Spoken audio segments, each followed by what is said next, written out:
Welcome to our channel. Today we how to withdraw from Webroot account security preferences, beginner guide step by step clearly. To withdraw from your Webroot account security preferences, begin by opening a web browser. Navigate to the official Webroot website. Locate and click on the login button in the upper right corner. Enter your Webroot account credentials. Click on the sign in button to access your account. Once logged in, find the My Account section on the dashboard. Look for the Security Preferences option within this section. Click on Security Preferences to view your current settings. To withdraw from specific preferences, identify the settings you want to change. Disable the features you no longer wish to use by toggling the switches off. If prompted, confirm your decision to withdraw from these preferences. Review any alerts or notifications that may appear after making changes. Finally, log out of your Webroot account to ensure your settings are saved. Always remember to monitor your account for any updates or changes related to security. If the page does not load, refresh the browser or try again in a private or incognito window. Make sure you are using the correct email address, then retype it carefully to avoid small typos.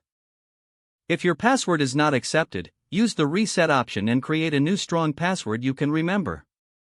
Check your spam folder for verification or security emails, then complete any requested confirmation steps. Enable two-factor authentication if available to improve account security and reduce unauthorized access risk. After signing in, review your profile details so your contact information and settings are accurate and current. If you see an error message, note it down and try again after restarting your device and internet connection.